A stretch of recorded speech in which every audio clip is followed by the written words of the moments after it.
আমি অনন্যা। আমি অনন্যা। আমি অনন্যা। আমি অনন্যা। আমি অনন্যা। আমি অনন্যা। নারী অনন্যা, তার পাশে দাঁড়ান, তাকে ঘরে বাইরে অনন্যা হয়ে উঠতে দিন। এমনটা ভেবেই যে অনন্যা নাম নিয়েছিলাম তা কিন্তু নয়। আমি কেবল ভেবেছিলাম মেয়েদের জন্য একটা কিছু করব, একটা প্ল্যাটফর্ম, একটা আলাদা প্ল্যাটফর্ম, সবার কথা বলবো। প্রায় 3 দশক আগের কথা। তখন ক্ষমতায় ছিল স্বৈরশাসক। মিছিল সমাবেশের উত্তাল সময়, হাটে মাঠে বন্যার পানিতে থই থই। আর দুর্যোগ মানে তো নারীর বড় বিপদ। তাই প্রথম কভার বন্যা নিয়ে। আর আপনি যদি আমার কাছে জানতে চান কেমন সমাজ আমি চাই, কি চায় অনন্যা, তাহলে আমি বলবো, চলুন না সবাই মিলে একটা সমাজ করি, যেখানে নারী পুরুষ সকলেই এক কাতারে হাঁটবেন, একেবারে পাশাপাশি।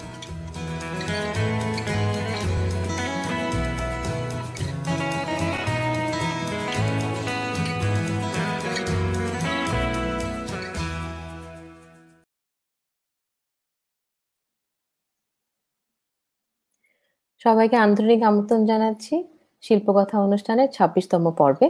আজকের পর্বে আমাদের সঙ্গে যে দুজন স্পিকার আছে তাদের মাধ্যমে আমরা জানতে পারবো কমিউনিটির সাথে আর্ট প্র্যাকটিসের নানা দিক।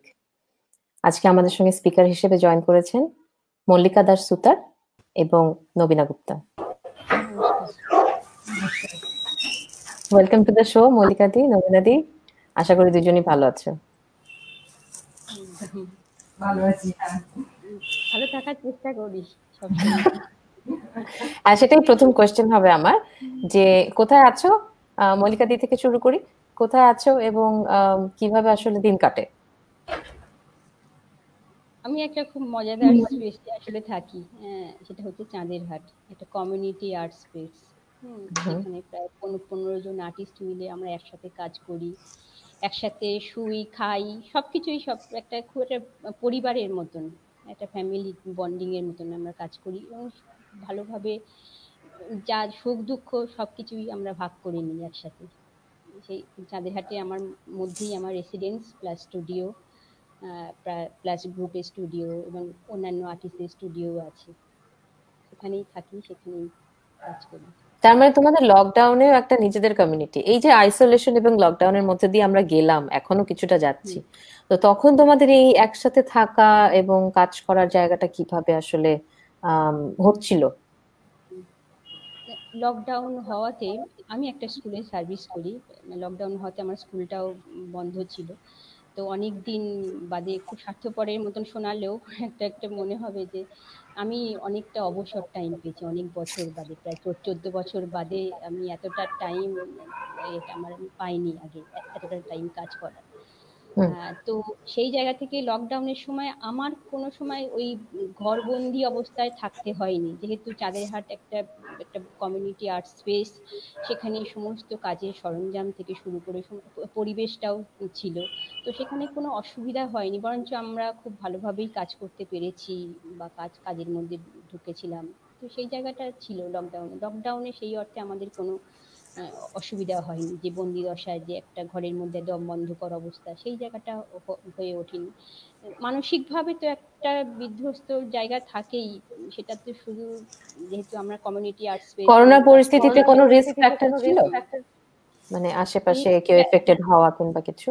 হ্যাঁ হ্যাঁ, একদমই একদম। আমার পাশের মানে পড়শি, আমার প্রতিবেশী মানুষজন তারা আক্রান্ত হয়েছিলেন।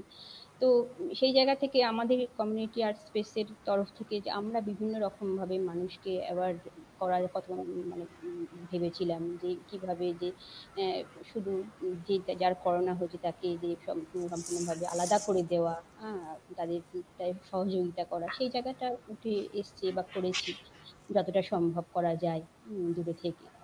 তো সেটাও হয়েছে, মানে আমাদের হয়তো চাঁদেরহাটের ভেতরে কেউ আক্রান্ত হয়নি, কিন্তু চাঁদেরহাটের আশেপাশে মানুষ অনেকেই আক্রান্ত হয়েছিলেন।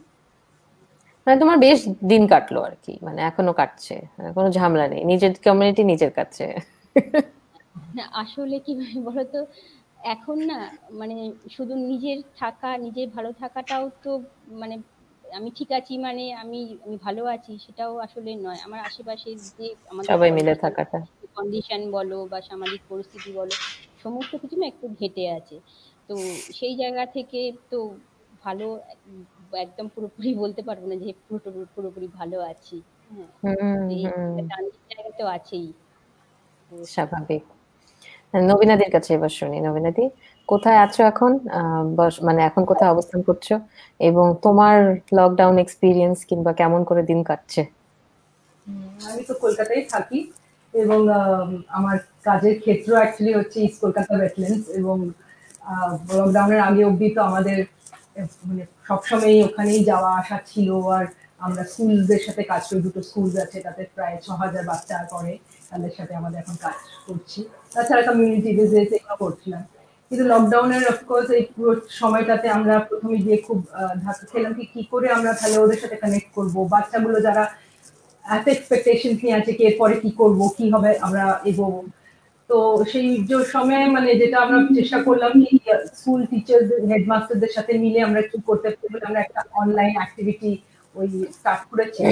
সেইটাকে আমরা মোটামুটি কন্টিনিউ করছি, এবং সেইখানে এই বাচ্চারা যদিও মানে এখানে বলতে গেলে অনেকই কম বাচ্চা আছে যাদের কাছে স্মার্টফোনস আছে, এইসব চ্যালেঞ্জেস গুলোকে মাথায় রেখে আমরা আবার ওদের মধ্যে একটা গ্রুপ মানে কমিউনিটি ফিলিংটাকে আরো কি করে জাগানো যেতে পারে বলে ওদের বলেছি তোমরা একসাথে হও, দল বাঁধো, তোমাদের একজনকে আমরা যদি কিছু পাঠাই তাহলে তোমরা এইভাবে মানে ওদের সাথে কানেকশনটা কি করে বিল্ড করতে পারি সেটা একটা জায়গা ছিল।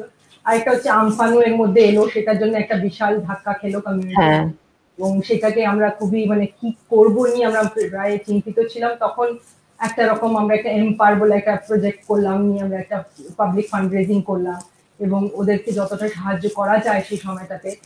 কেন যদিও আমরা খুবই মানে আমরা আর্ট আর মানে বাচ্চাদের এডুকেশন আর মানে ওদের সাথে যে অ্যাক্টিভিটিস নিয়ে কাজ করি, আমরা এরকম ফান্ড রেজিং বা এসব কাজ খুব একটা করিনি সেইভাবে। কিন্তু আমাদের মনে হলো পরিস্থিতি হিসেবে মানে আমাদের সবাইকেই আমাদের দাঁড়িয়ে থাকার মতো নিজেকে প্রস্তুত করা দরকার আছে, এবং সেই হিসেবে কাজ করাও দরকার আছে। তো আমার মনে হয় সেটাই একটা মানে এই জার্নিতে এটাই হচ্ছে কি তুমি কি কি করতে পারো, তুমি কি কি লিমিট এর বাইরে তুমি যেতে পারো সেটাকে মানে ইনভেন্ট করা এবং সেটাকে অ্যাক্টিভেট করা। তার মানে এই চ্যালেঞ্জটাকে একটা মানে চ্যালেঞ্জটাকে নিয়ে অল্টারনেটিভ আইডিয়াতেই আসলে তোমার ব্যস্ততা কাটলো। আমি তো অবশ্যই তোমাদের দুজনেরই আসলে কমিউনিটি প্র্যাকটিসের জায়গাটাই আজকে মূল আলাপটা করব, কিন্তু তার আগে জাস্ট ব্রিফলি দুজনের আসলে জার্নিটা জেনে নিই যে কিভাবে আই থিঙ্ক তোমাদের দুজনেরই ভিজুয়াল আর্টের থ্রুতে জার্নিটা শুরু, পার্সোনাল জার্নি, এবং তারপরে কমিউনিটি প্র্যাকটিসে একদম কোর মনোযোগের জায়গাটা বসে যাওয়া। সো তোমার কাছ থেকে আগে শুনে নি তোমার জার্নিটা কিভাবে শুরু হলো, কি ধরনের প্র্যাকটিস তোমার ছিল, এবং কিভাবে সেটা কমিউনিটি প্র্যাকটিসে শিফট করে। তুমি বলতে বলতে আমি তোমার কিছু কাজের মানে কাজগুলো হয়তো দেখাতে থাকবো, শুনি। মানে আমার বেসিক্যালি শান্তিনিকেতনে পড়াশোনা করেছি। তো যেটা হয়েছিল ওর আগে অবধি জীবনে কোনোদিন ভাবিনি কি মানে আর্টটাকে নিয়ে সেভাবে কি হোয়াট ডাজ রিয়েলি মানে ওটা কি ডিফারেন্স মেক করে একজনের জীবনে বা তার পার্সোনালিটি, এটা নিয়ে কোনোদিনই ভাবিনি। কিন্তু শান্তিনিকেতন পরিবেশটাই এমন ছিল যেটা একটা নতুন রকম অভিজ্ঞতার মধ্যে দিয়ে আমরা নিয়ে গেছিল, এবং একটা মানে এনভায়রনমেন্ট বা নেচারের সাথে একটা এক্সপিরিয়েন্স বাড়ানো, মানে এরকম সকাল বিকেল রাত্রি ছোট ছোট পাখি ডাকার থেকে নিয়ে চাঁদের রাত্রিরে অন্ধকারের মধ্যে চাঁদের আলো দেখা, এই এক্সপিরিয়েন্স আমার ছোটবেলা কোনোদিনই সেভাবে হয়নি। তো শান্তিনিকেতন ওই জায়গাটা জাগিয়ে তুলেছিল। আরেকটা জিনিস খুব জাগিয়ে তুলেছিল কি এই যে কত ছোট ছোট জিনিস থাকে সেগুলো জীবনে কতটা ইম্পর্টেন্ট। মানে ওর মানে শান্তিনিকেতনে আমি মোটামুটি বলতে গেলে আমি খুবই চুপচাপ একজন ছিলাম, মানে প্রায় স্পঞ্জের মতন যা যা পেরেছি তখন একটা কথাগুলোকে মানে ওই করেছি, এবং সেটা আমি পরে বুঝতে পেরেছি সেটা আমার জীবনে বা আমার কাজের মধ্যে কি করে ওটা ফুটে উঠেছে। এবং আমি অ্যাজ এন আর্টিস্ট মানে এইটা যে নিয়ে এই ছবিটা হচ্ছে আমার কানাডা লাইফ উইদিন একটা এক্সিবিশন সুইজারল্যান্ডে হয়েছিল।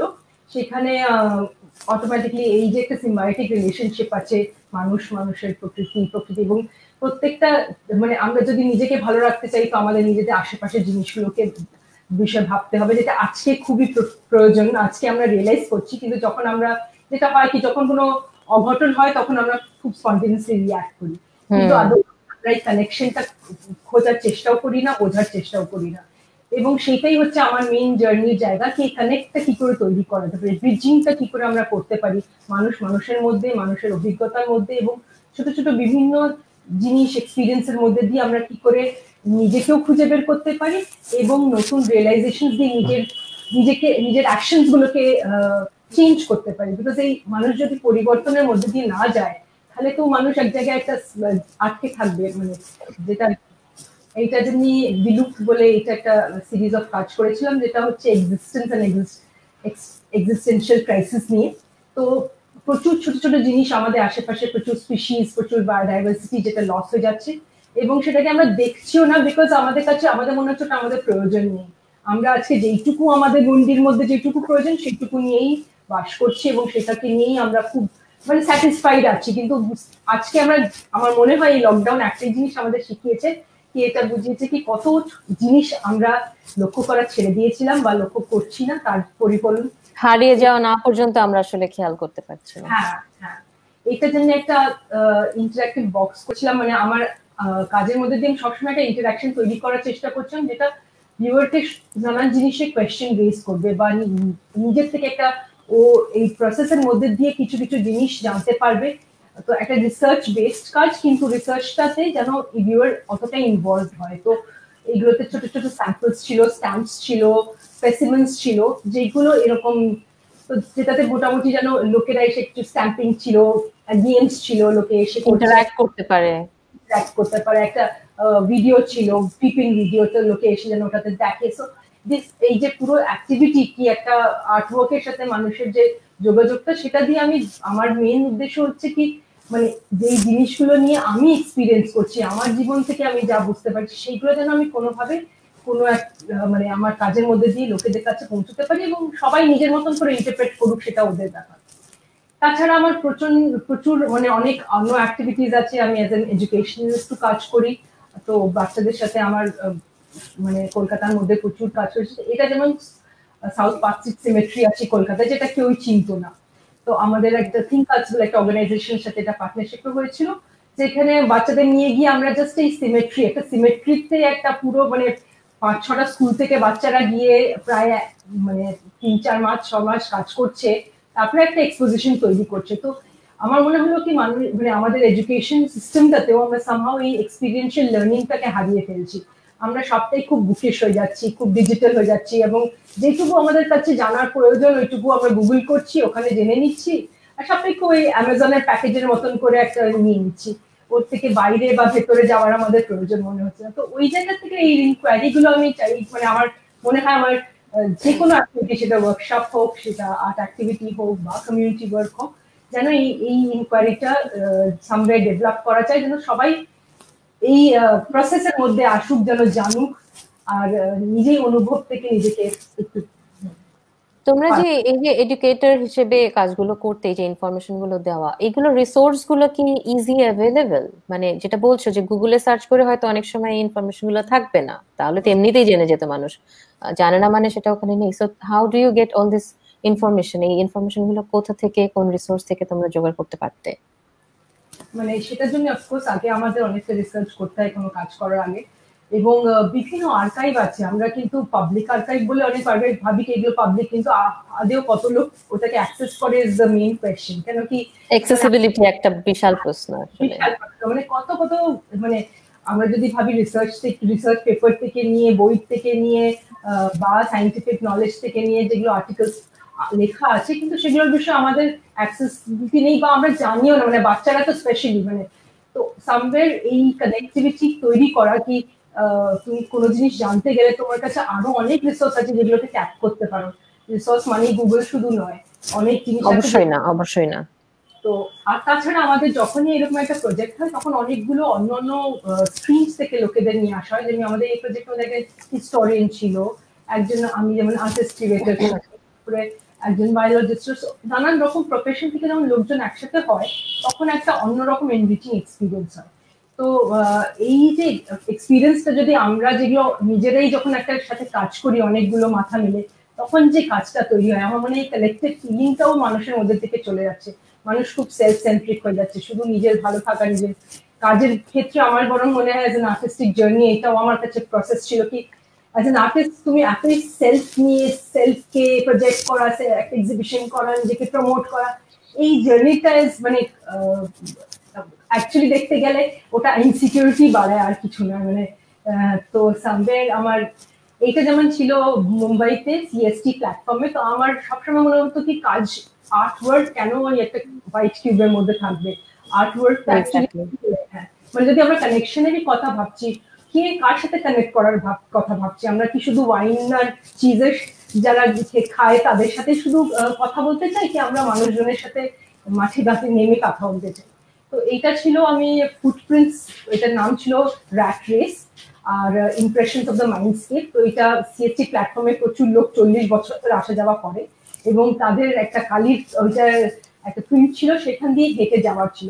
এবং যখন ওরা হাঁটছে প্রত্যেকের এক একটা রেসপন্স ছিল কেউ এক্সাইটেডলি হাঁটছে কেউ রিলাক্টেন্ট হচ্ছে কেউ বলছে আরেকবার হাঁটতে পারি মানে এইরকম একটা তাছাড়া মানে এই এক একটা ট্রেন যে প্রত্যেক দিন ওই স্টেশনে আসছে যাচ্ছে তার একটা রুটিন তো এই যে এটার কোনো মার্ক থাকছে না হ্যাঁ তো এই র্যাট রেসের মধ্যে আমরা সবাই আছি এবং র্যাট রেসের মধ্যে যেতে যেতে আমরা যে কত ছাপ আমাদের জীবনের ফেলে যাচ্ছি সেগুলোকে যদি আমরা একটু ভেবে করতে পারি তাহলে কিন্তু পরের যে জেনারেশন আসছে তাদের জন্য কিন্তু আমরা অনেক বেটার একটা ওয়ার্ল্ড ছেড়ে যাবো তো দিস ওয়াজ দ্য কোর মানে বলতে গেলে কি যেখানে আমি চাইছি মানে তোমার বেসিক্যালি শুরু থেকেই you have been interacting with environment এবং আদার থিংস অ্যারাউন্ড ইউ এবং তোমার কাজেও ওই লেয়ার গুলো আছে যে কাজগুলো শুধু শুধু হ্যাং না করুক মানুষ ইন্টারঅ্যাক্ট করুক মানে অছুত ব্যাপারটা না থাকুক কাজে যাতে আসলে ধরে দেখতে পারে আমার অনেক সময় হয় যে এত সাজানো গোছানো গ্যালারি যে যেতেই ভয় লাগে যে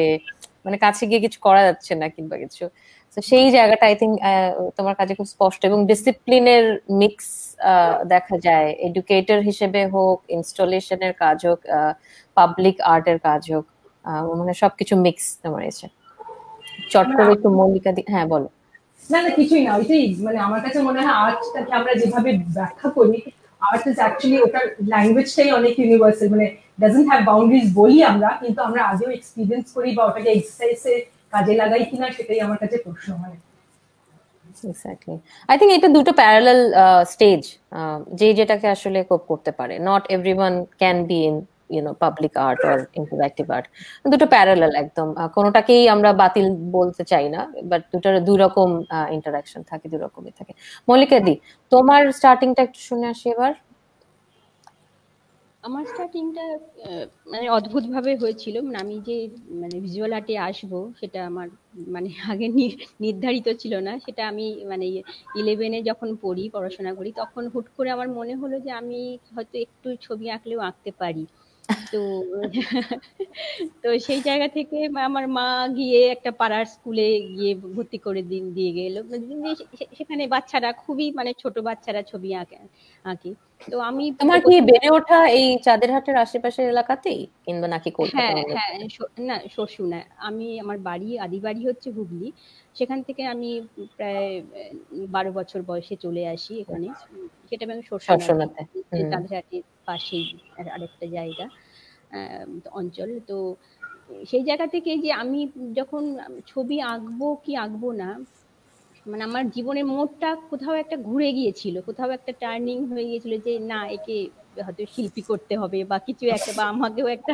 কোথাও একটা তাগিদ ছিল যে একটা শিল্পী হয়ে উঠতে হবে তো সেই জায়গা থেকেই ছোট একটা স্কুলে ছবি আঁকা শেখা তারপরে অনেকটা পরে তরুণদা মানে আমাদের চাঁদেরহাটের যে মেন্টর আমাদের স্যার বলি আমি তো তরুণদার কাছে আসা এবং সেখানে এসে একটা অন্য জগৎ খুলে যাওয়া কাজের মধ্যে যে আর্টিস্ট কে বা কি তার কাজটা কি তার তার পরিবার কোথায় তার সমাজ কোথায় বিভিন্ন রকম ভাবে আলোচনা হতো আগে আমাদের তরুণদার কাছে তো সেই জায়গা থেকেই কাজগুলো শুরু হয় তারপর আমি রবীন্দ্রভারতীতে ভর্তি হই রবীন্দ্রভারতী থেকে আমি 2004-এ মাস্টার্স করে বেরোই তো এই রবীন্দ্রভারতীর ক্ষেত্রেও আমাদের স্যার ছিলেন পার্থপ্রতিম দেব ওনার সঙ্গে প্রচন্ড রকমের একটা কনভারসেশন হতো যে কাজ কিভাবে আরো বেশি এনরিচ করতে পারে, কাজ নিজের ভেতর থেকে কিভাবে উঠে আসতে পারে, বা ভেতরটাও কিভাবে গড়ে তুলতে হয়, সেই জায়গাগুলো শুরু হয়েছিল। তো আমি যখন মানে আর্ট কলেজে পড়ি বা তখন থেকেই আমার একটা ছিল যে আমি প্রত্যেকদিন ড্রয়িং করতে খুব ভালোবাসতাম। আমি এখনো ড্রয়িং করি। আমার মেন এই কাজগুলো তুমি ড্রয়িং ভিত্তিক কাজই দেখছো। তো সেই জায়গা থেকে আমার কাছে এই ড্রয়িং গুলো করা বা আমি যে প্রত্যেকদিন যে কাজ করি, ড্রয়িং করি, সেগুলো আমার কাছে আমার ড্রয়িং এর আমি আমার যে মেয়ে জন্মটাকেই একটা উদযাপিত করি। আসলে আমরা 8ই মার্চকে তো বিশ্ব নারী দিবস বলে থাকি, একটা দিন আমরা উদযাপিত করি বিশ্ব নারী দিবস হিসেবে। তো আমার মনে হয় এই মেয়ে জন্মটাকে আমি স্পেসিফিক করে বলছি এই কারণে, কেন মেয়ে জন্মকে অভিশপ্ত জায়গা থেকেও দেখা হয় এখনো পর্যন্ত। আমি খুব সেদিন জোর করেই বলছি যে আমাদের প্রত্যেককে মেয়ে জন্মটা উদযাপিত করতে হবে প্রত্যেক দিন, না হলে, এবং সেই তার ভয়েসটাকেও অনেক বেশি জোরালো করতে হবে। তো আমার এই ড্রয়িং গুলোর মধ্যে দিয়ে বা পেন্টিং গুলোর মধ্যে দিয়ে সেটাই আমি দেখানোর চেষ্টা করেছি বা করি নিয়মিত। দারুণ। আর নবীনাদি এটা বললেন। হ্যাঁ বলো। হ্যাঁ, হ্যালো। না, যে জায়গাটায় নবীনাদি খুব একটা ভালো একটা জায়গা হলো যে এক্সপিরিয়েন্সিয়াল জায়গা, যে আর্ট শুধু তো মানে ওই রকম নয় যে আমি ভাবলাম আমার ভেতরে আবেগ এলো, আমি তখনই একটা কিছু ড্রয়িং করলাম বা কিছু দেখালাম বা ইনস্টলেশন করলাম। তো আসলে কোথাও আমাদের সমাজের সাথে, আমাদের মানুষ, আশেপাশের মানুষদের সাথে কোথাও একটা বিচ্যুতি আমাদের ঘটে যায়, এবং সেখানে যদি আমি তো এই সমাজেরই মানুষ, আমি তো আর্টিস্ট বলে একটা অন্য ভিন জগতের মানুষ নই। হ্যাঁ, তো সেই জায়গা থেকে একটা এক্সপিরিয়েন্সিয়াল জায়গা কিভাবে উঠে আসতে পারে কাজের মধ্যে দিয়ে, সেখান থেকেই আমাদের কমিউনিটি আর্ট প্র্যাকটিসের একটা জায়গা, আমাদের গ্রুপটার মানে চাঁদের হাট, হ্যাঁ, যে গ্রুপটার একটা জায়গাটা হচ্ছে যে মানুষের সাথে কিভাবে কানেক্ট করা যায়, এবং সেই কানেকশন শুধু যে আর্টের জায়গা থেকেও নয়, সেই কানেকশন একটা মানবিক জায়গা থেকেও কিভাবে তোলা যায়। সেখানে সেখানে আর্ট তো অনেক পরে আসছে, যে আমি আর্টিস্ট, কিছু আর্টিস্ট এসে কিছু মানুষের সাথে কথা বলছে বা রিলেশন গড়ে তোলার চেষ্টা করছে। তো আগে তো একটা মানবিক জায়গা গড়ে তুলতে হবে, তারপর তো আমি আমার আর্ট প্র্যাকটিসের জায়গা যাব আমি।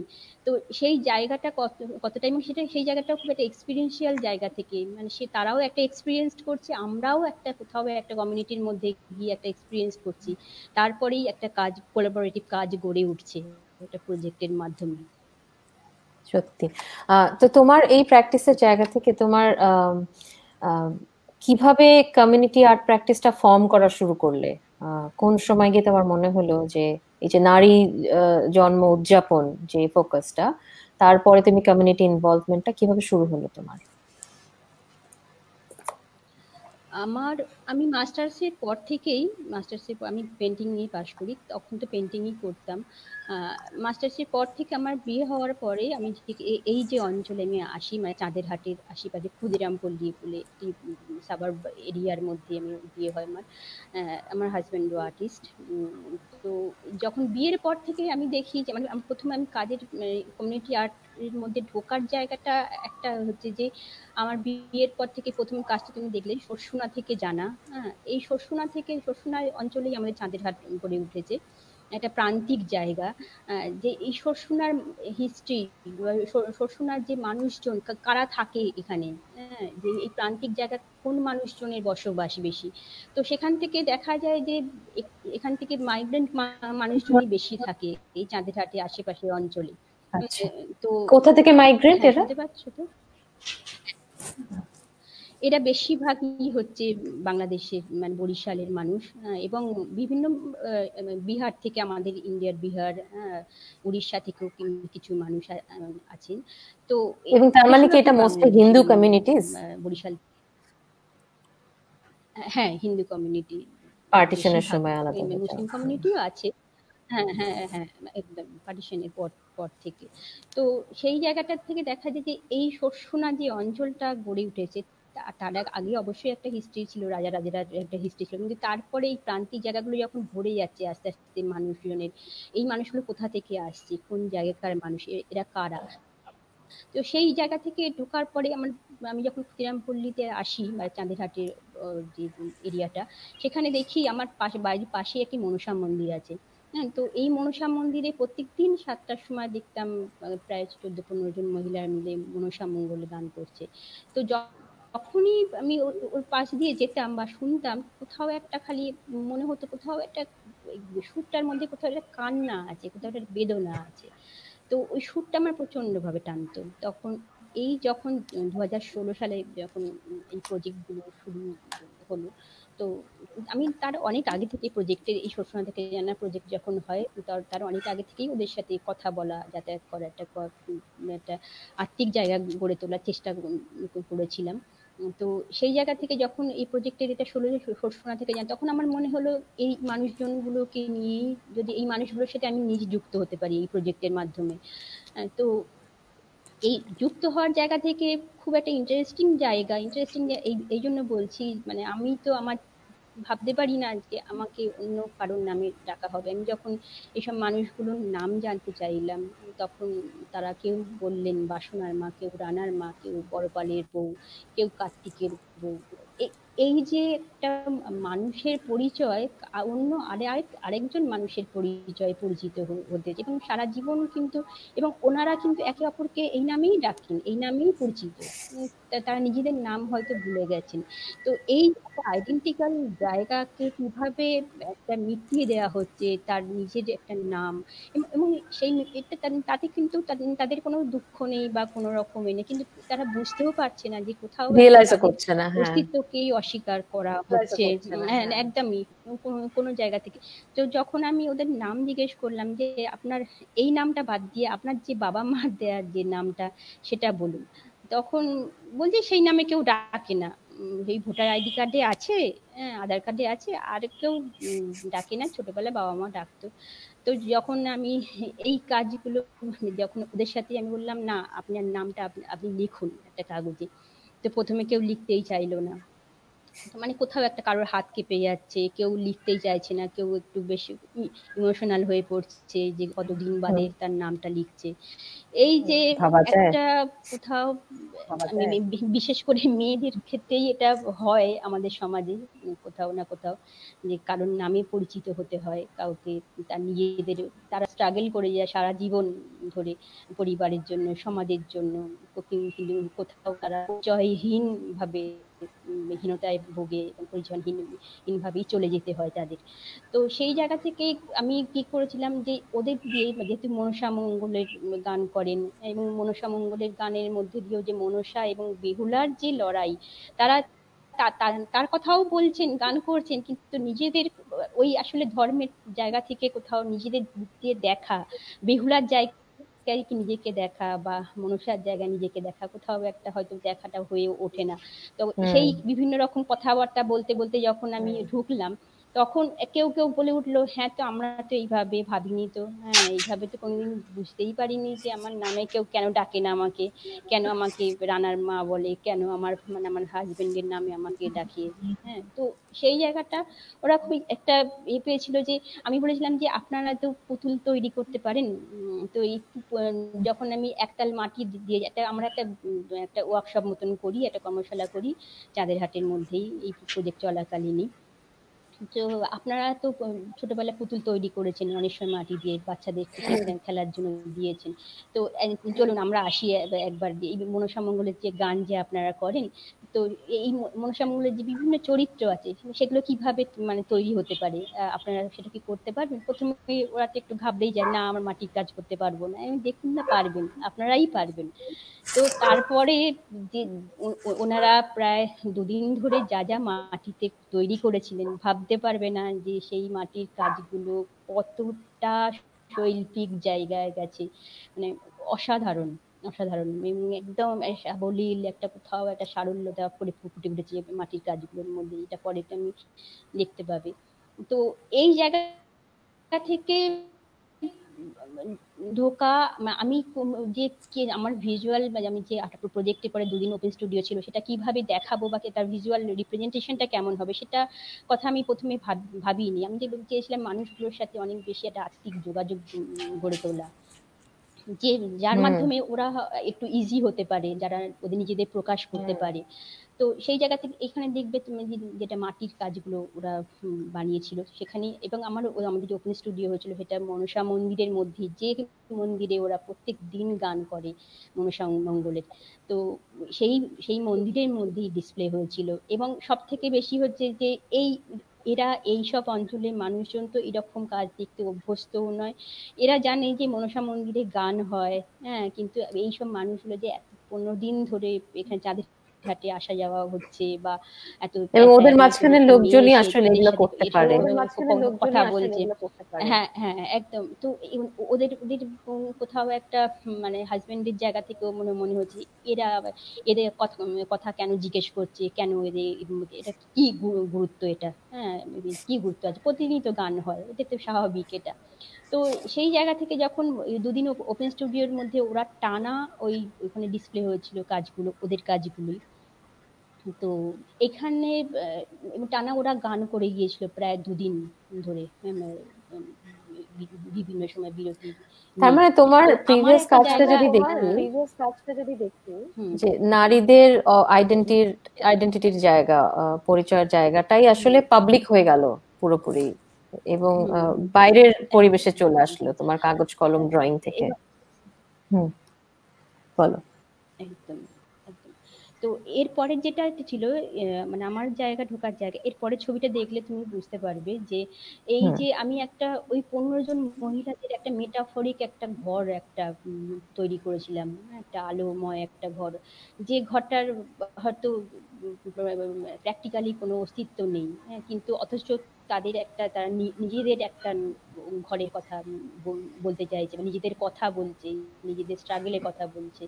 তো সেই জায়গা থেকে প্রত্যেকের নামে একটা করে ঘর ছিল, এবং সেই নামের মাঝে আমি ওদের যে নাম লিখেছিলাম হাতে, তো সেই নামটা আছে, প্লাস যে নামে ওরা পরিচিত সেই নামটা আছে। তো প্রত্যেকের ছবি দিয়ে সেটা করেছিলাম। তো যখন এই ওপেন স্টুডিও হয়েছিল প্রত্যেকের মধ্যে একটা উচ্ছ্বাস ছিল যে আমার ঘর কোনটা, আসলে এই আমার ঘরে যে ওরা নিজেদের খুঁজতে পারা, হ্যাঁ, যে আমারও একটা অস্তিত্ব আছে, আমার নাম আছে একটা, হ্যাঁ, আমি মানে বাসনার মা নই, আমি রানার মা নই, কার্তিকের বউ নই, আমার একটা নাম আছে নিজস্ব। তো সেই যে ঘরকে একটা মেটাফরিক জায়গায় চেষ্টা করা, তো সেটা হয়েছিল এই কাজগুলোর মধ্যে দিয়ে। দারুণ শুরু আর কি বলা যেতে পারে। নবীনাদি, তোমার স্টার্টিং এর একটা কাজ নিয়ে গল্প শুনি, কিভাবে তোমার কমিউনিটি প্রজেক্টের, আমার মনে হয় যে একটা প্রজেক্ট থেকে আসলে তোমার ভীষণভাবে এই প্র্যাকটিসটা শুরু হয়, সেই গল্পটা যদি শুনি। মানে আমি অ্যাজ অ্যান ইন্ডিভিজুয়াল প্র্যাকটিস করছিলাম, তারপরে আমার যে রিয়েলাইজেশনস গুলো, যেগুলো আগে কথা বললাম, এগুলো নিয়ে আমার সবসময় একটা মনে হচ্ছিল কি এমন কিছু একটা করা দরকার আছে যেখানে আমি গিয়ে একটা লং পিরিয়ডে থেকে কিছু কমিউনিটি লোকেদের সাথে একটা কাজ করার সুযোগ পাই। তো একটা প্রজেক্ট ছিল, তার প্রজেক্ট যেটাতে আমি অ্যাপ্লাই করে অ্যাকচুয়ালি লাদাখে গেছিলাম প্রথমে, আর ওটার মধ্যে আমি ডিসিপ্লিন ডায়ালগস প্রজেক্টটাকে ভেবেছিলাম। এবং আমার যেটা ধারণা ছিল, মানে আমি অনেক ট্রেক করতাম, অনেক ট্রাভেল করতাম, তো তখন আমার সবসময় মানে এইসব জায়গায় গিয়ে যেটা রিয়েলাইজ হতো কি এত কিছু এখানে আছে, কিন্তু মানে সেগুলোর বিষয়ে কেউ জানে না বা আমরা কোনোদিন ভাবি না। তো লাদাখে যাওয়ার একটা এরকমই সুযোগ হলো, নিয়ে প্রায় 1 মাস আমরা লাদাখে নোম্যাডসদের সাথে ছিলাম। এটা হচ্ছে চাংথাং ভ্যালির চাংপাজরা। এবং আমার ওখানে গিয়ে বলতে গেলে একটা মোটামুটি একটা পুরোপুরি নতুন রিয়েলাইজেশন হলো কি আজকে আমরা নিজেদের ডেভেলপ ভাবি, কিন্তু আমরা আদেও কোনো রকম ভাবেই ডেভেলপ না। বিকজ এদের যদি আমরা সাইন্টিফিক নলেজ দেখি, মানে এই যে টেন্টের মধ্যে দাঁড়িয়ে আছে, এটা হচ্ছে ইয়াকবুল টেন্ট, যেটা অ্যাকচুয়ালি দেখতে গেলে মানে এটা বর্ষা হলে এটা বন্ধ হয়ে যায়, সূর্যর আলোর জন্য উপরে একটা দেখতে পাচ্ছ ওই জায়গাটা মুভ খুলে দেওয়া যায়, আবার ঢেকে দেওয়া যায়। বৃষ্টি হাওয়া মানে সব রকম ক্লাইমেটে এটা একটা ইনসুলেশন হিসেবে কাজ করে। এবং এদের যে ভেতরের ইন্টেরিয়রটা বাড়ির মধ্যে, এই মাঝখানে দেখা যাচ্ছে কিচেন, ওপেন কিচেন, পিছন দিকে একটা অল্টার আছে, একদিকে একটা মেল সেকশন, একদিকে একটা ফিমেল সেকশন।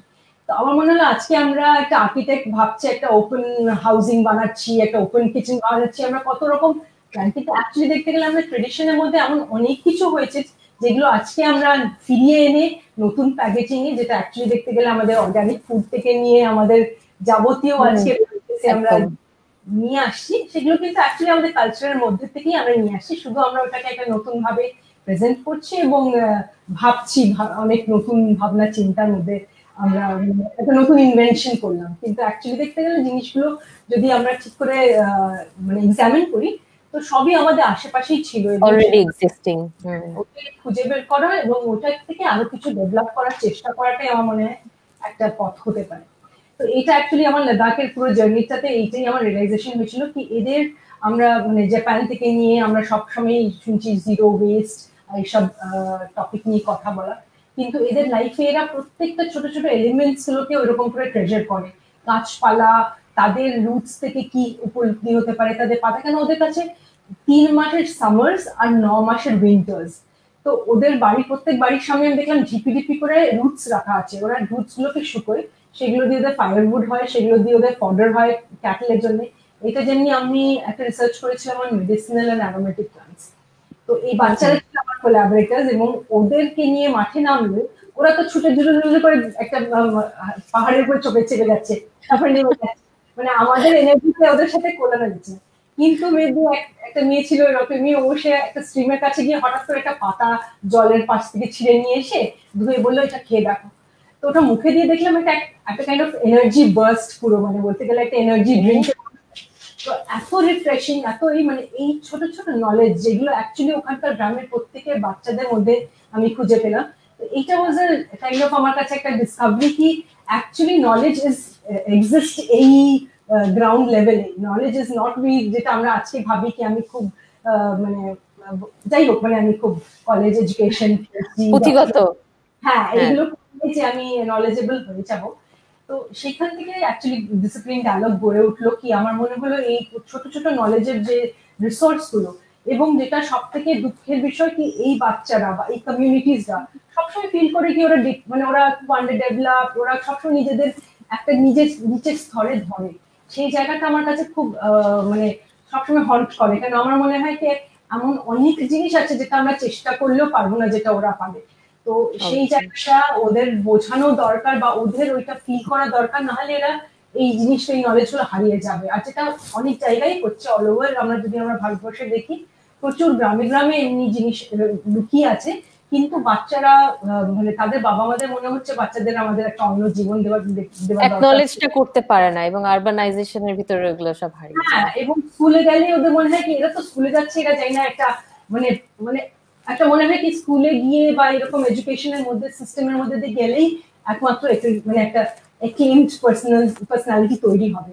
কিন্তু তারা যে যদি সেটা করতে গিয়ে যদি ওরা নিজেদের রুটসের লিঙ্ক গুলো হারিয়ে ফেলে তাহলে কিন্তু ওরা কোথাও গিয়ে দাঁড়াবে না। মানে এই জায়গাটা আমার কাছে মনে হয় খুব ইম্পর্টেন্ট কি যেমন ওদের কাছে ডেভেলপমেন্ট হওয়া দরকার, ওদের কাছে এডুকেশন পৌঁছানো দরকার, তার সাথে সাথে তাদের এটা বোঝানো দরকার কি ওদের কাছে যে মানে অ্যাসেটস গুলো আছে সেগুলো যে কত স্ট্রং, সেগুলোর উপরে বেস করে কিন্তু ওদের লাইফটা অ্যাকচুয়ালি ডিপেন্ড করে, এবং ওদের কাছে দেওয়ার অনেক কিছু আছে ওরা যদি সেটাকে বোঝে এবং সেটাতে প্রাইড নেয়।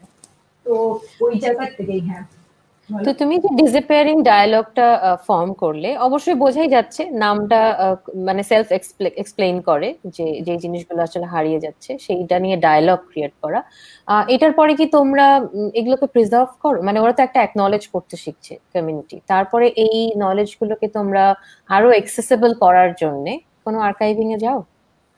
হ্যাঁ, মানে আমার কাছে দুটো মানে একটা তো অফকোর্স একটা ডকুমেন্টেশন আর এই পুরো রিসার্চটাই ওদের সাথে মিলে হয়, কিন্তু আমার কাছে আরেকটা জিনিস মনে হয়েছে অনেক সময় কি মানে আমরা অ্যাকচুয়ালি এই যে রিসার্চ করছি বা আর্কাইভিং করছি এটা থেকে আমরা একটা এক্সট্রাকটিভ অ্যাপ্রোচ নিয়ে যাচ্ছি কি আর্কাইভিংটা কি হওয়া উচিত, আর্কাইভিংটা অ্যাকচুয়ালি ওদেরই নলেজ ওদের এনরিচ করার জন্য থাকা উচিত। তো সামওয়্যার আমার চেষ্টা থাকে কি প্রজেক্টের মধ্যে থেকে একটা লিভিং আর্কাইভ যদি তৈরি করা যায়, আর্কাইভটা এমন না হয় যেটাকে আমি ওদের থেকে একটা নলেজ নিলাম এবং সেটা মানে মোটামুটি অ্যাকচুয়ালি আমার একটা সম্পত্তি হয়ে গেল এবং সেটা নিয়ে আমি এগিয়ে গেলাম। রাদার নলেজটা তো ওখানে এক্সিস্ট করে এবং যেন ওখানেই বেঁচে থাকে, এবং ওটাকে বেস করে যেন ওখানকার লোকেরা আরো মানে একটা আরেকটা লেভেলে ওটা নিয়ে মানে পরের জন্মের মানে পরের জেনারেশনস গুলোকে এটাকে শেয়ার করতে পারে বা ওরা কিছু ব্রিজেস তৈরি করতে পারে যেটাতে একটা অল্টারনেটিভ বেরিয়ে আসে ওদের কমিউনিটির জন্য।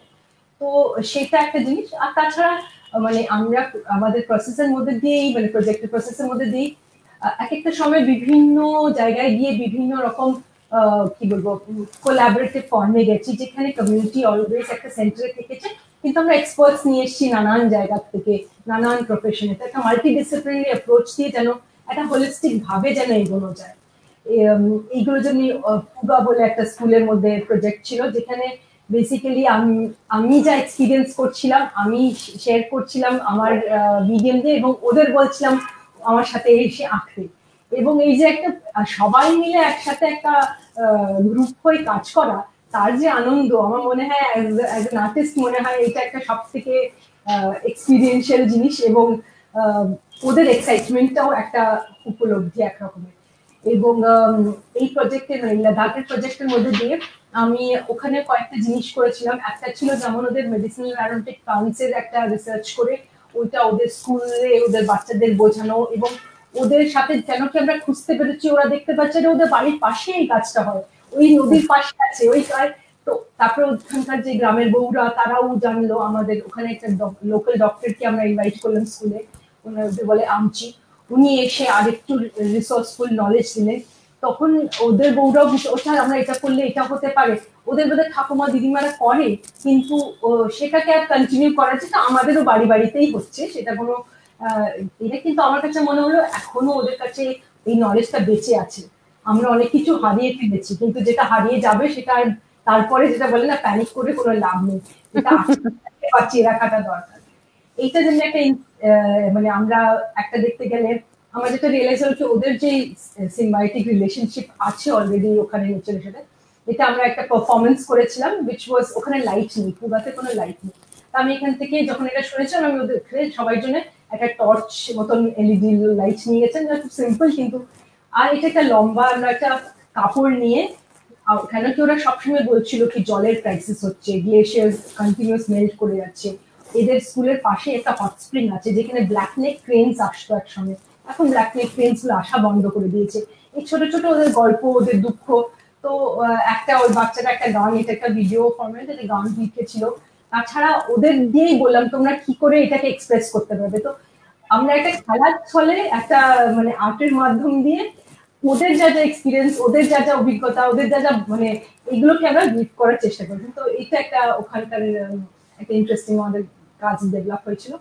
এবং তাছাড়া একটা আরেকটা কাজ করেছিলাম, আমরা একটা পপ আপ মিউজিয়াম মতন তৈরি করেছিলাম, যেখানে ওদের নোম্যাডসদের লাইফে যে ছোট ছোট জিনিস, ওই রুটস যেগুলো ওই দিক থেকে হ্যাং করছে, ওটা হচ্ছে যে রুটস গুলো ওরা শুকোয়। একটা যে রোপটা দেখতে পাচ্ছ ওটা মানে ইয়াকুল টেন্টের যে একটা, আর এবং ছোট ছোট চিপস লাগানো আছে পাথরের, সেগুলো হচ্ছে ওখানকার যে খুব ইউনিক প্রেশাস স্টোনস যেগুলো কিন্তু আছে, ওরা জানে না কে। তাছাড়া ওদের ব্যবহার করার জীবনের ছোট ছোট জিনিস। তো আমরা যখন এটা কালেক্ট করছিলাম ওরাও বুঝতে পারছিল না কি আমরা এটা কেন করছি। বাচ্চাদের মিলে আমরা বাচ্চাদের বাড়ি বাড়ি গিয়ে ওখান দিয়ে প্রত্যেকের বাড়ি থেকে কিছু কিছু জিনিস নিয়ে এসে, তারপরে যখন ওরা নিজে এসে এখানে দেখলো এবং এই পুরো এক্সপিরিয়েন্সের মধ্যে দিয়ে আমরা, তো আমার মনে হলো এই যে রিয়েলাইজেশন ওদের হলো মেবি এই পুরো প্রজেক্টের প্রসেসের মধ্যে দিয়ে, এবং এখনো আমরা ওদের সাথে ডায়লগে থাকি কি ওরা কিভাবে কি করছে। সব জায়গায় অফকোর্স সবসময় যাওয়া সম্ভব হয় না, কিন্তু আমার মনে হয় কি প্রজেক্টস গুলোর মেইন উদ্দেশ্য হচ্ছে কি একটা একটা রকম জিনিস জাগিয়ে তোলা, একটা স্টার্ট বিগিনিং করে দেওয়া, এবং তারপরে কমিউনিটির কাছে ছেড়ে দেওয়া টু কন্টিনিউ উইথ ইট। তো এটা আমার সব জায়গারই প্রজেক্টের মধ্যে আছে, যেটা কিছুটা মানে একটা লাদাখে শুরু হয়েছিল, কিন্তু তারপরে আবার যে ওইটা যখন এমপিতে গেল বুন্দেলখণ্ড বা গিলখণ্ড রিজন, আর এখন ইস্ট কলকাতা দেখলেন, যেখানে আমরা সব জায়গায় একটা লোকাল একটা অর্গানাইজেশন বা একটা বডি অফ লোকের সাথে কাজ করি, যারা ওটাকে কন্টিনিউ করে নিয়ে যায় পরে, এবং তাদের সাথে আমরা একটা কনস্ট্যান্ট যোগাযোগে থাকি। ভীষণ দারুণ। আসলে আমি যে কটা কাজ দেখালাম, এই পারফরমেন্স বলো এবং মিউজিয়াম বলো, অনেক সময় কিন্তু দুটো টপিকই আমাদের কাছে খুব শক্ত টপিক। হ্যাঁ, মিউজিয়াম খুব গুরুগম্ভীর একটা ব্যাপার অনেক অনেক ক্ষেত্রেই আমাদের আন্ডারস্ট্যান্ডিং, আবার পারফরমেন্সটাও হ্যাঁ অনেক সময় মনে হয় যে অনেকেই বলে যে বুঝে উঠতে পারছি না। সেইটাকে আসলে কমিউনিটির ভিতরে ফেলে দিলে এতটা সহজভাবে মার্জ হয়ে যাচ্ছে তোমার কাজে, যেটা দেখতে পাচ্ছি।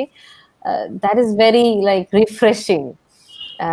মল্লিকাদির কাজেও যদি আমি এখন যাই, সেখানেও দেখবো যে আসলে ভারী ভরকম ইনস্টলেশন, কিন্তু এত সহজ ভাবে ওটা তৈরি করা, এত সহজ একটা মেসেজ দেয় যেটা বুঝতে কখনো কষ্ট হয় না। মল্লিকা দি, তোমার আরেকটা কাজ আমি দেখাচ্ছি, তুমি যদি এটা সম্পর্কে একটু ব্রিফলি বলো। আসলে তোমাদের অনেক অনেক কাজ এবং অনেক অনেক কাজ আমি দেখাতে চাই, কিন্তু আজকে আমি জানি না কতটুকু দেখাতে পারবো, কিন্তু চলো দেখি। এটা সম্পর্কে যদি একটু বলো মল্লিকা দি। হ্যাঁ, এটা 2017 সালে প্রবীর গুপ্ত কিউরেট করেছিলেন আর্টিস্ট।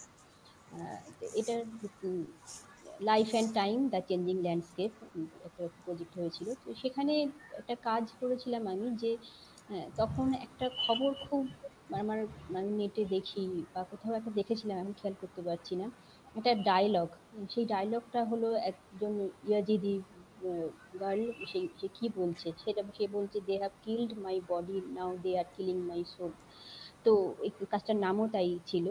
তো এখানে আমি কাজটা করেছিলাম যে আইএসআই যে জঙ্গিরা, সৈনিকরা, সোলজাররা, এই মেয়েটিকে দীর্ঘদিন ধরে তাদের একটা যৌন অত্যাচারের শিকার হতে হয় মেয়েটিকে। তো তারপরে কোথাও দীর্ঘদিন পরে হয়তো বাবা মার সাথে যোগাযোগ করতে পেরেছিল কোনোভাবে। তারপরে তার বাবা মার সাথে প্রথম কথার এটাই ডায়লগটাই ছিল যে they have killed my body, now they are killing my soul. এই যে একটা যে মেয়েদের শরীর যুদ্ধক্ষেত্রে বলো বা বিভিন্ন যুদ্ধের যে একটা অস্ত্র হয়ে যায় মেয়েদের শরীর বা মেয়েদের জীবন, সেই জায়গা থেকেই কাজটা করা। আর এখানে আমাদের রত্নাবলী দিয়ে একজন আছেন অ্যাক্টিভিস্ট, সোশ্যাল অ্যাক্টিভিস্ট, তার কথায় একটা খুব এই যে তিনি সবসময় বলেন যে মেয়েদের শরীর হচ্ছে যুদ্ধের আখড়া, যে কি চলে আসলে এই মেয়েদের শরীর দিয়ে। তো সেখান থেকেই আমি একটা স্নেলে একটা শামুকের মতন একটা স্ট্রাকচার আমি মেক করেছিলাম, যে এটা সম্পূর্ণটাই ছিল রডেসিন্ন ভাবে আসে। এটা পরেও তুমি দেখতে পাবে যে আমি চুলটাকে একটা খুব একটা সিম্বলাইজ জায়গা থেকে দেখার চেষ্টা করি। যখন মেয়েরা আক্রান্ত হয় কোথাও, আসলে চুলের যেখানে খুব একটা সফট কর্নার ধরো, মানে যার সৌন্দর্যের যে প্রতীক যে মেয়েদের ধরা হয়, যে এই চুলটাই কিন্তু আক্রান্ত হয় কোথাও একটা বলশালী যে জায়গা, মানে তাকে ডমিনেট করার জায়গা, ক্ষমতা মেটাফরিক জায়গা থেকে আমার কাজে সবসময় ফিরে আসছে। এবং চুলটা আরেকটা জায়গা থেকেও আসে, দেখবে যে যখন আমাদের এখানে ডাইনি বলে যখন কাউকে মারা হচ্ছে, মেরে ফেলা হচ্ছে, তার যখন ডাইনি বলে তাকে সন্দেহ করা হয়, তার প্রথমে চুলটা কেটে দেওয়া হয়। মানে আমাদের সমাজ এইভাবে ভাবে যে যেন নারীর সমস্ত সৌন্দর্য চুলে আছে, এবং সমস্ত সৌন্দর্য বলো বা ক্ষমতা বলো সবই চুলে আছে, চুলটাকে আগে কেটে ফেলো আগে, তারপরেই ঠিক করার জন্য ওই জায়গাটায় আহত তাকে করো। আঘাত করা যাবে, তার আইডেন্টিটাকে আঘাত করা যাবে। তো সেই জায়গা থেকেই কাজটা করা, চুলটা দিয়ে একটা শামুকের খোলের মতন, এবং তার ভেতরে একটা আমি তাকের মতন করেছিলাম। দেখবে আসলে কোথাও আঘাত করলে মেয়েদের তো মানে তুমি সাইকোলজিক্যালি বলো বা কোথাও একটা ভেতরে কুকড়ে যায়, হ্যাঁ, ভেতরে ঢুকে যায়, প্রোটেস্ট করতে পারে না। তো সেই জায়গা থেকে একটা দেখানো, এবং তার মধ্যে অনেক যেন আলমারির তাকের মতন তাক আছে, একটা গুপ্ত, যেখানে সে তার দুঃখ গুলোকে, ব্যথাগুলোকে, যন্ত্রণাগুলোকে লুকিয়ে রাখার চেষ্টা করেছি। তাই এর মধ্যেও, এই স্ট্রাকচারটার মধ্যেও অনেকগুলো তাকের মতন, আলমারির তাকের মতন দেখানো হয়েছে, এবং সেখানে অনেক বিভিন্ন রকম তার ছোট ছোট ভালো লাগার কিছু জিনিস আমি এখানে রেখেছিলাম। এখানে একটা ভিডিও আমি প্রজেক্ট মানে বইকে রাখা ছিল, এবং সেই ভিডিওটার মধ্যে এই যে বিভিন্ন রকম ভাবে মানুষের মেয়েদের শরীর আক্রান্ত হচ্ছে, এই বিভিন্ন সময় আমরা চোখ খুললে প্রত্যেক দিন দেখবে এটা মানে একদিনও আমার মনে হয় না গ্যাপ যায়। তো সেই জায়গা থেকে একটা রেপের ঘটনা থাকবেই এটা নিউজের মধ্যে। তো এই যে একটা ভিডিওটা আমি করেছিলাম, যে আমরা যখন কোনো ধরো কোনো চাকরির ক্ষেত্রে বা বিভিন্ন ক্ষেত্রে অ্যাপ্লিকেশন করি, তখন দেখবি ওখানে লেখা থাকে সেক্স কি, হ্যাঁ, বয়স কত, এজ কত। তো এখানে ওই একটা জায়গা দেখানো যে সেক্সটা ফিমেল, আর এজটার আমি বিভিন্ন সময় কোনোটা 12, কোনোটা 5, কোনোটা 10, কোনোটা 25, কোনোটা 30, কোনোটা 50, কোনোটা 70। তো এই যে সমস্ত সময়গুলো চেঞ্জ হয়ে যাচ্ছে। আর একটা কোথাও ভিডিওটার মধ্যে ছিল যে এটা আমি যেহেতু প্র্যাকটিক্যালি করেছিলাম একটা গরম পাত্রের মধ্যে আমি লিখছিলাম জল দিয়ে, তার ফলে কি হচ্ছিল ওই জলটা ভেপারাইজ হয়ে যাচ্ছিল এবং কোথাও এই মিটে যাচ্ছিল, কোথাও একটা হারিয়ে যাচ্ছিল এই ঘটনাগুলো, মানুষগুলো কোথাও হারিয়ে যাচ্ছিল। আসলে আমাদের কোনো ঘটনা যখন ঘটে না, আমরা যে যে মানুষ, শিক্ষিত মানুষ, তো সেই জায়গা থেকে একটা হন্টেড হই যে কি ঘটলো সেটা নিয়ে প্রতিবাদ করি, কিন্তু তারপরে এই প্রতিবাদের তার একটা সময়ও থাকে, তারপরে ভুলে যায় এই ঘটনাটাকে। তো এখানেও সেটা দেখানো যে একটা 5 বছরের একটা বাচ্চা আক্রান্ত হলো, তারপরে একটা প্রতিবাদ আন্দোলন করে উঠলো, তারপরে কিন্তু এটা আবার ভুলে গেল, সমাজ ভুলে গেল, রাষ্ট্র ভুলে গেল, সমস্ত কিছু।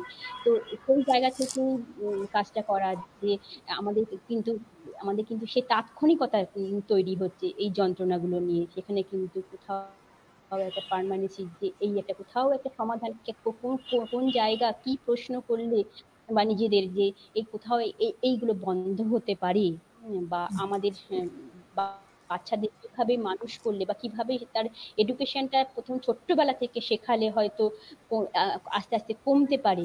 তো সেই জায়গাগুলো আমরা যাই না, আমরা খুব একটা তাৎক্ষণিক প্রতিবাদের জায়গাকে তুলে ধরার চেষ্টা করি, সেখানেই সেটা ভিডিওর মধ্যে দেখানো ছিল। তোমার গল্পটা শেষ হওয়ার আগেই আমি আরেকটা গল্প তুলে ধরলাম স্ক্রিনে, পড়শি, ব্যাপারটা নিয়ে যদি বলো। এটা পড়শি বলতে অনেক রকম ভাবে বোঝায়, যে পড়শি হচ্ছে আমার প্রতিবেশী মানুষ, পড়শি আমার প্রতিবেশী দেশ, পড়শি। তো এই এই দুটো জায়গা থেকে এই কাজটা প্রজেক্টটা শুরু হয়েছিল। যে প্রথম আমাদের এক দাদা বাংলাদেশি ইমরান হোসেন পিপলু, তো ওনার সাথে বিভিন্ন রকমভাবে কথাবার্তা হওয়ার পরে যে বাংলাদেশ থেকে প্রায় 10 জন এসেছিলেন এখানে, নেপাল থেকে, তারপর ভুটান থেকে, শ্রীলঙ্কা থেকে, তাইওয়ান থেকে বিভিন্ন আর্টিস্টরা এখানে এসে কাজ করেছিলেন। প্রায় 15 দিনের একটা ওয়ার্কশপ হয়েছিল, তারপরে 2 দিনের স্টুডিও হয়েছিল। তো এইখানে যে পড়শি আমি কাকে বলবো, পড়শির জায়গাটা কোথায়, কোথাও বন্ধুত্বের জায়গা, কোথায় রিলেশন গুলো আমরা হারিয়ে ফেলছি, পড়শির সাথে কানেকশন গুলো হারিয়ে ফেলছি। তো সেই জায়গা থেকে কাজটা শুরু করা। এখানে যে কাজটা আমি করেছিলাম যে আমার একদম মানে ক্ষুদিরামপল্লী যেখানে আমার চাঁদেরহাট, তো তার পাশেই একটা পাড়া আছে, যে পাড়ায় কিছু মহিলা একটা গিটের পর গিট দিয়ে যে একটা তাদের ব্যবহারিক জিনিস বানায়, সেগুলো হচ্ছে পাটের জিনিস। এখন কটন দড়ি ইউজ করে ওরা, তো দোলনা বানায়, তো হাতির মাথা বানায়, বিভিন্ন ব্যবহারিক সৌন্দর্য ঘর সাজানোর জিনিস বানায়, সেগুলো দিয়েই তারা জীবিকা নির্বাহ করে, কিন্তু সংসার এবং এগুলো সব নিখুঁত হিসাবের ব্যাপার, কিন্তু মানে বিশাল অঙ্কের ব্যাপার। একদম কোথাও একটা ওদের তার মায়ের কাছ থেকে শেখা, তার ঠাকুমার কাছ থেকে শেখা।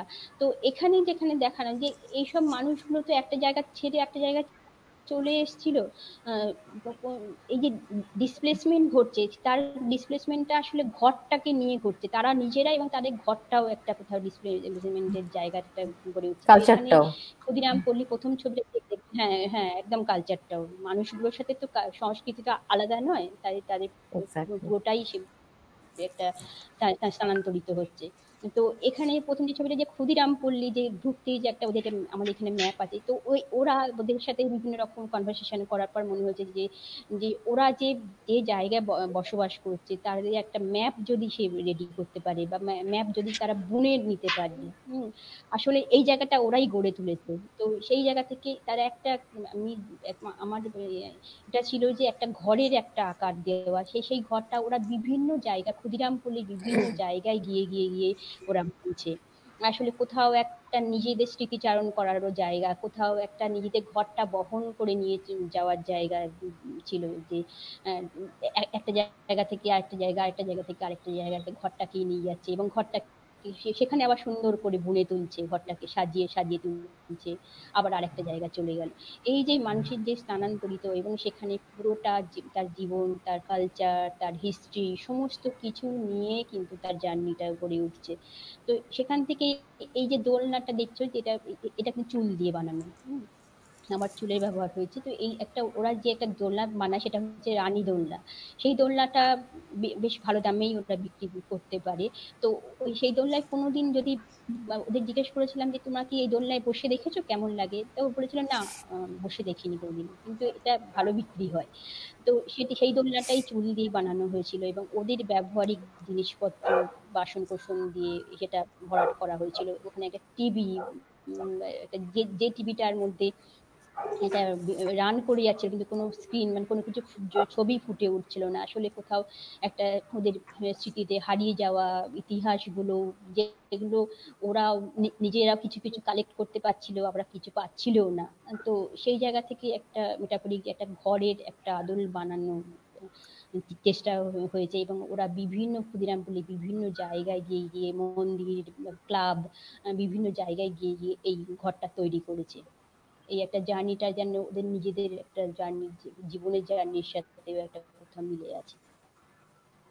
দারুণ, মানে কন্টেম্পোরারি ফর্মের মধ্যে কিভাবে ওরা খুব ন্যাচারাল প্র্যাকটিসের মধ্যে দিয়ে ঢুকে যাচ্ছে সেটা দেখা যাচ্ছে।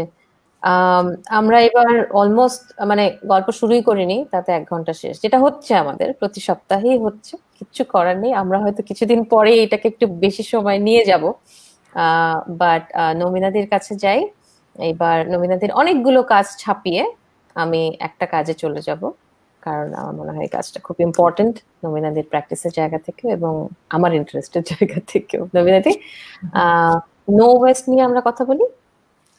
হ্যাঁ, মানে নো ওয়েস্ট যে প্রজেক্টটা আমরা করছি এটা একটা ওয়ার্কশপ সিরিজ। অ্যাকচুয়ালি এটা ইস্ট কলকাতা ওয়েটল্যান্ডের কমিউনিটিকে নিয়ে। ইস্ট কলকাতা ওয়েটল্যান্ড একটা এমন ইউনিক কমিউনিটি যেটা মানে একটা রামসার সাইটে বাস করছে এবং তাদের যে ময়লা জলকে পরিশোধন করে ওরা যেই রকম মাছ চাষ, সবজি চাষ বা বিভিন্ন রকম জিনিস তৈরি করছে, এটা মানে ভাবা যায় না। তো এরা যেভাবে কলকাতা সিটিকে সার্ভ করে এবং কলকাতা বেঁচে আছে কেন কি ইস্ট কলকাতা ওয়েটল্যান্ডস, এই জায়গাটা আমাদের কাছে, আমার কাছে মানে discipline dialogue as a project সবসময় এমন একটা জায়গা খুঁজে বের করেছে। কেন দি আইডিয়া ইজ এমন জায়গায় থাকবে যেখানে সত্যি একটা এমন পরিস্থিতি আছে যেটা এখনই যদি আমরা না অ্যাড্রেস করি ওইটা কিন্তু পরে দেরি হয়ে যাবে। তো এই হ্যাঁ, এই ক্রাইসিসটাকে বা এই ইস্যুজ, এই চ্যালেঞ্জেস গুলো যেটা সোশ্যাল স্পেশাল রিয়ালিটিস গুলোতে এক্সিস্ট করছে, এইগুলোকে মাথায় রেখেই করা। তো এই নো ওয়েস্টে যেটা মেইন ছিল কি, এই একটা কমিউনিটি যেটা ওয়েস্ট নিয়ে এত কাজ করে, সেই কমিউনিটিকে কিন্তু অ্যাকচুয়ালি কলকাতার লোকেরাই চেনে না এবং সেই কমিউনিটি নিজেও জানে না কি সে এইরকম একটা জায়গায় দাঁড়িয়ে আছে। তো আমরা একটা এই যে দুটো স্কুল যাদের সাথে আমরা কাজ করি সেখানে বাচ্চাদের যেটা বোঝানো ছিল কি, একটা হচ্ছে ওয়েস্ট কি সেটা বোঝো, দ্যাট ইজ KNOW, নো, আর একটা ছিল নো যেটা আমরা বলি ওয়েস্ট। কেন কি ওরাও যেটা হচ্ছে KMC কেন কি ওখানে যায় না, কলকাতা মিউনিসিপ্যাল কোঅপারেশন, ময়লা তুলতে, ওরাও কিন্তু নিজেদেরই পুকুরে খালে ময়লা ফেলে দিচ্ছে, অজান্তে ফেলে দিচ্ছে। তো অনেক সময় এই ওরা নিজেদেরই লাইভলিহুডকে নিজে অনেক সময় ক্ষতি করে দিচ্ছে এই পুরো জায়গাটা। তাছাড়া কলকাতার থেকে যে ময়লা জলটা ওখানে যায় সেটারও মানে কি বলবো কম্পোজিশন চেঞ্জ হয়ে যাচ্ছে, এখন এত বেশি সিনথেটিক জিনিসপত্র ব্যবহার হচ্ছে। লোকেরা যখন ময়লা ফেলছে সেটারও বিষয়ে লোকেরা একদমই ভাবে না, কেন আমাদের বাড়ি থেকে বেরিয়ে গেল, তার থেকে বেশি আর আমার ভাবতে দরকার নেই। এটা কোথায় যাচ্ছে সেটা নিয়ে কারো টেনশন নেই, সেটাই। কিন্তু বা এইটাও কোনোদিন ভেবে দেখেনি এই যে এত যে পুরো সিটি একটা শহর, তার মধ্যে কিন্তু এইটা একটা ন্যাচারাল সুয়েজ সিস্টেম এক্সিস্ট করছে। আজকে যদি একটা মানে ম্যানমেড এরকম একটা প্লান্ট লাগাতে হতো তাতে কত কোটি টাকা লাগতো, সেই কোটি টাকা কিন্তু কলকাতার কাছে নেই। আর কলকাতার যেই এই যে একটা আমফানের মতন একটা ঘটনা ঘটলো, সেই রকম ঘটনা কিন্তু আরো হবে এবং সেটার একটা বিরাট রোল প্লে করে কলকাতা মানে ইস্ট কলকাতা ওয়েটল্যান্ড।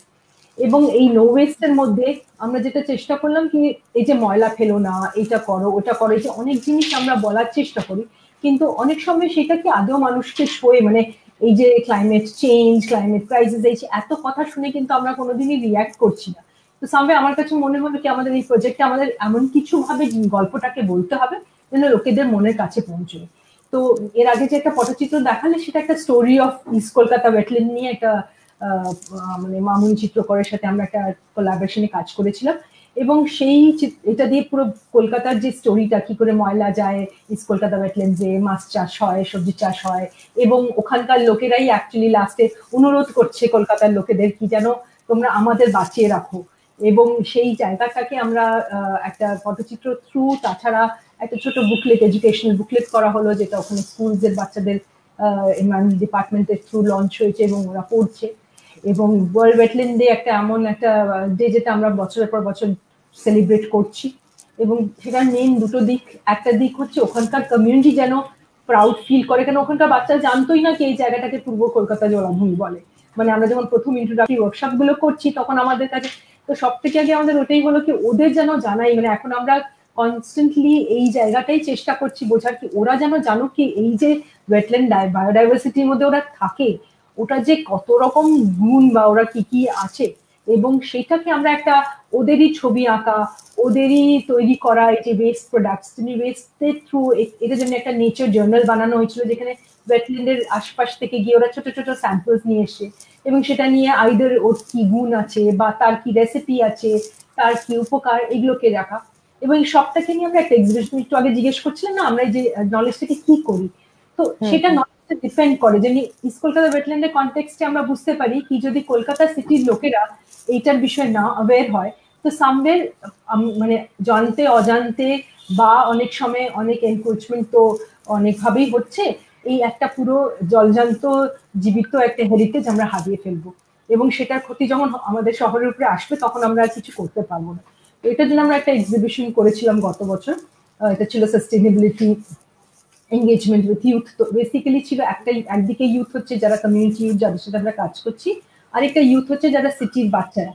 তাদের যখন আমরা একটা ম্যাপে দেখালাম কি ইস্ট কলকাতা মানে কলকাতার পাশে 12,500 স্কোয়ার ফিটের একটা হেক্টরের একটা ওয়েটল্যান্ড আছে, মানে ওরা কেমন অবাক, কেন কেউ জানেই না কি এরকম একটা বিশাল হেরিটেজ পাশে ওরা থাকে। মানে তো এই পুরো ইন্টারাকশনের জায়গাটা ওইটাই ছিল কি বাচ্চারা যেন মানে সিটির বাচ্চারা যেন ওদের সাথে কানেক্ট করতে পারে, তাছাড়া মানে ছোট ছোট এমন একটা ইন্টারাক্টিভ মোডস দিয়ে যেন আমরা এই এক্সিবিশনের মধ্যে একটা তো ছিল সব কমিউনিটির লোকেরা বাচ্চারা তারাই এসে এক্সিবিশন সেট আপ করেছিল, তার মধ্যে ওই পটচিত্রর যে গানটা মামনি চিত্রকর লিখেছিল সেটা বাচ্চারা নিজেরা গেয়েছিল, পারফর্ম করেছিল, লাইভ পারফরমেন্স।